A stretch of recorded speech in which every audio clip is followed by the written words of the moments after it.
Coming up today, President Park Geun-hye is on a mission in Mexico as she looks to boost Korea's presence in the emerging market. Campaigning for the April 13th general election reaches fever pitch with just 9 days remaining before Koreans cast their votes. The race itself could be the tightest in years.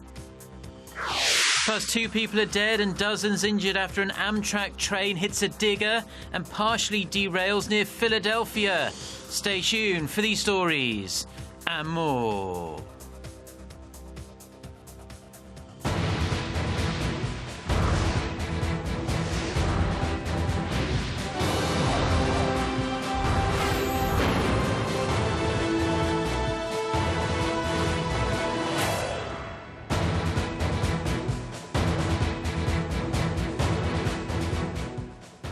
Hello to our viewers around the world. It's 6 a.m. on Monday, April 4th here in Seoul. Thank you ever so much for joining us. I'm Mark Broom.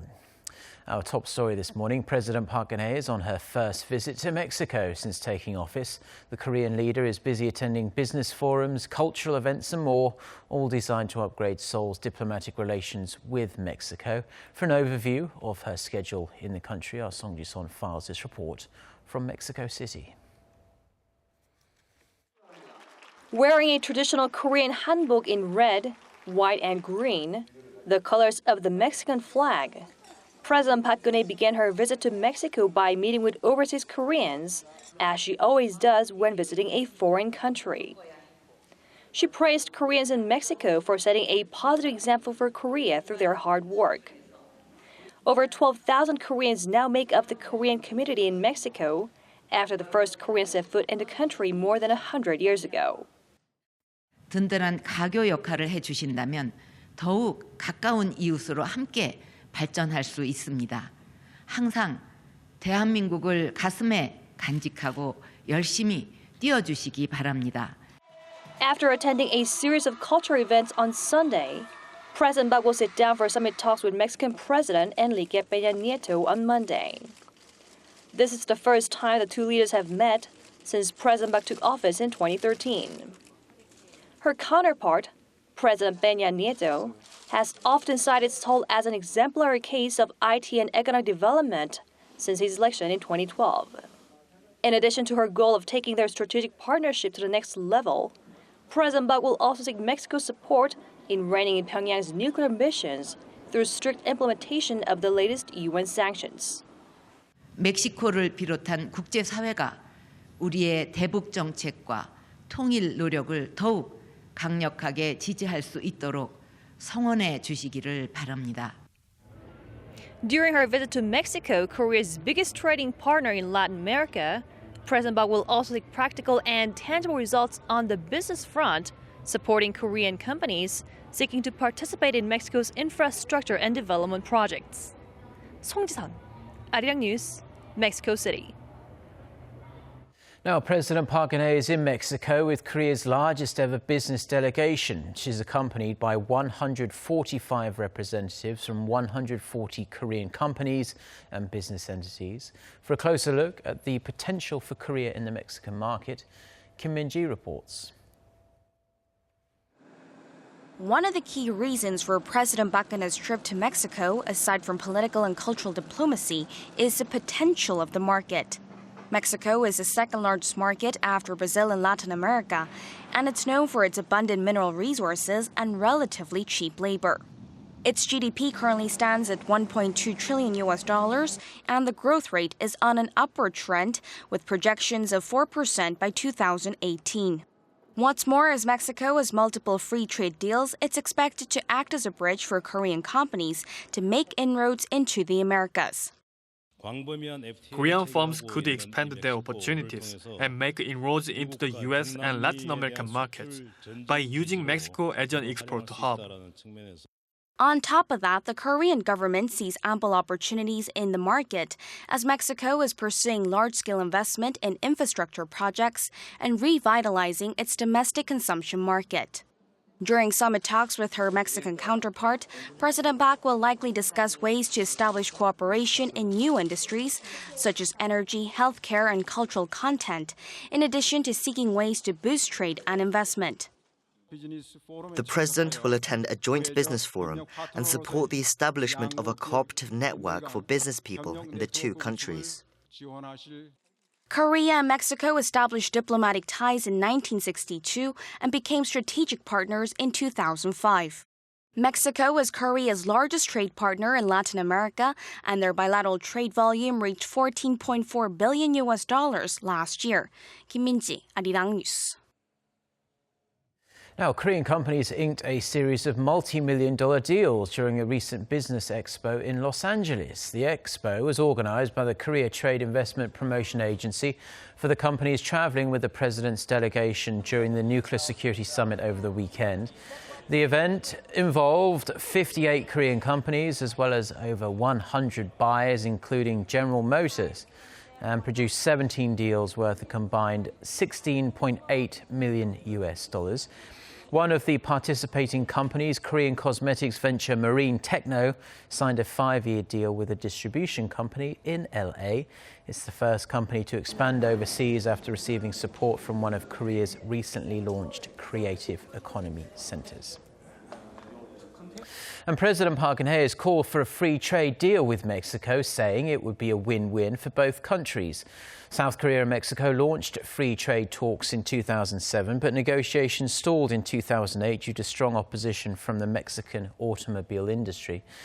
In an interview with a local newspaper, President Park urged Mexico to resume talks on a bilateral FTA with an eye on expanding trade and strengthening economic cooperation.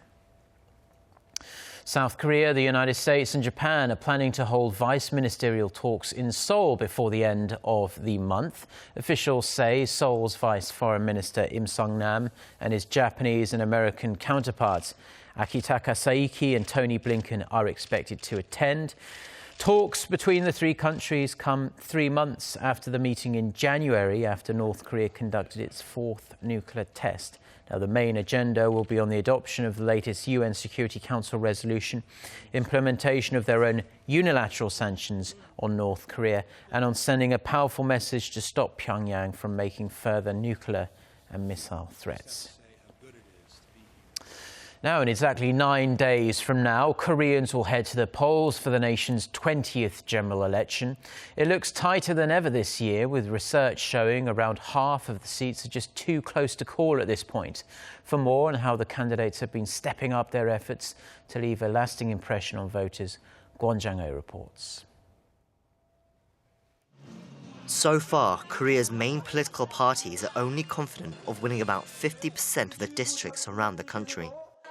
Research carried out by each of the main political parties is showing that of the 253 district seats up for grabs, the ruling Geunhye Party is ahead in about 80 districts, the main opposition Minju Party of Korea in 30, and the minor opposition People's Party in 20. The minor opposition Justice Party is ahead in just 2 districts. That means the race for over 100 seats is still wide open. Campaigning around the country has been non-stop over the weekend, with the leaders of each party visiting over a dozen districts a day. The Geunhye Party has been emphasizing that it has been shackled by the opposition, and it is warning voters that if the party does not win a majority of 150 seats in the National Assembly, its ability to govern will continue to be hampered. We said that with sweat and tears, we would win 180 seats. But with the recent defections from our party, that plan has had to change. The main opposition Minju Party has been telling the public to look to the future, saying that these elections will lay the foundations for a change of government next year. The Minju Party promises that by next year's presidential election, we'll have created a party that can form a government. The minor opposition People's Party has been trying to tap into the electorate's disappointment in the failure of the two main parties, saying that a new direction is needed. It is we, the People's Party, not the Minju Party, that can break the Geunhye Party's hold on power. As the battle to win votes intensifies, more twists and turns in the polling data are expected, and it looks like it could be difficult to predict the results till the polls close on April 13th. Kwon Jang-ho, Arirang News.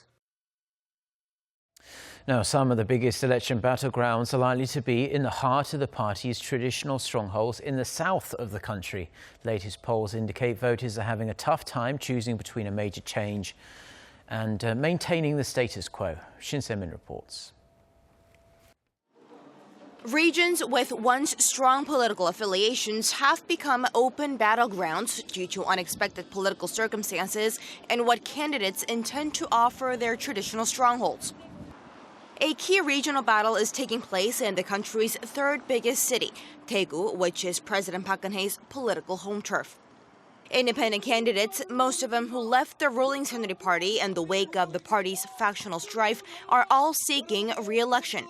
Leading the pack is Yoo Sung-min, who quit the ruling camp after the Conservative Party dropped him from the candidate nomination list due to their clashing political stances.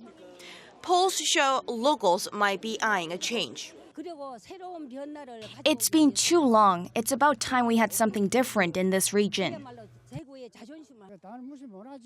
Still, it'll better be the ruling party. I'm rooting for them to win. Considered one of the main opposition party's key strongholds in the Honam region, 6 different candidates are facing off in Gwangju's Seoggu-B district. But the race is expected to come down to 2 liberal candidates, newcomer Yang Hyang-ja of the main opposition Minju Party of Korea and the political heavyweight and a co-chair of the minor opposition People's Party, Chun Jung-bae. Yang, a former high flyer at Samsung Electronics, became the first female executive in Korea's biggest conglomerate in 2012. She hopes her success story will resonate with the public, while 5-term political veteran Chun, once a member of the largest opposition camp, is attempting to use his popularity to sway voters away from his old party. The latest poll show that the approval rating of the veteran politician is double that of the newcomer. But the public sentiment is sharply divided over whether to embrace change with the liberal parties or opt to support a traditional favorite. My heart is with the local pick, the Minju Party. Only an experienced politician would know what they'd do in that seat. With the candidates in nip and tuck matches in several regions, the clock is ticking for voters to make up their minds as the first round of early voting for the April 13th election will take place on Friday. Shin Se-min, Arirang News, Daegu. Now, the Korean currency jumped against the US dollar last month, leading the way in gains among major Asian countries. According to Capital Economics, the won soared 8.15% in March, going beyond 1,143 at the end of the month. It beat 11 major Asian currencies, including the Malaysian ringgit, which gained 7.97% during the same period. The London-based research firm says Asian currencies strengthened against the greenback as investor sentiment improved on eased concerns about a further Chinese devaluation, not to mention a series of hints that the US Central Bank, the Federal Reserve, will hold its key rate pretty much near zero for the time being. Another key factor was the announcement by the Australian Central Bank that it would inject roughly 5% of its foreign exchange reserves into the Korean currency. A passenger train has derailed near Philadelphia, killing 2 rail workers and injuring 30 passengers. Amtrak said the train en route from New York to Savannah in Georgia hit a mechanical digger, causing the lead engine to come off the tracks. In Chester, in fact, some 25 kilometers south of Philadelphia. It's thought the 2 people killed were on the tracks at the time of the accident and were able to get out of the train's path in time. Most of the 341 passengers were unscathed, however. Officials say all Amtrak services between New York and Philadelphia have been suspended until further notice. Brussels Airport has reopened 12 days after a terror attack that destroyed part of the airport's departure hall. 3 flights out of the country were scheduled for Sunday and they left. They headed to Portugal, Italy and Greece.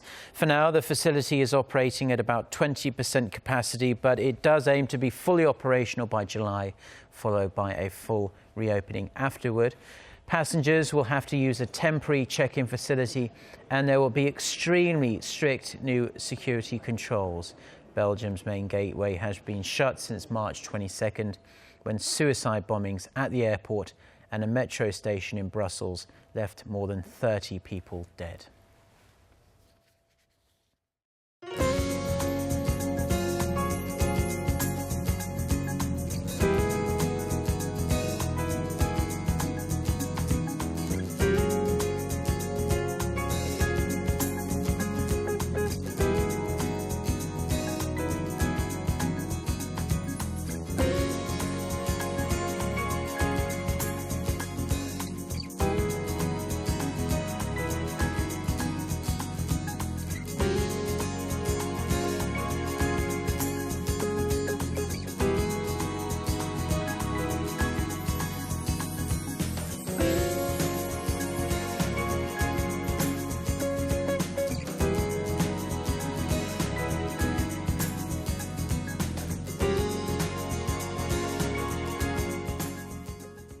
Well, that's all we have for now on this Monday morning here in Seoul. I'm Mark Broom. Thank you, as always, for watching, and we'll be back throughout the day with more newscasts, including our new 5-minute news broadcast, which will be coming up at 10 a.m. Korea time. That will be anchored by our very own Han Da-eun. So until then, goodbye.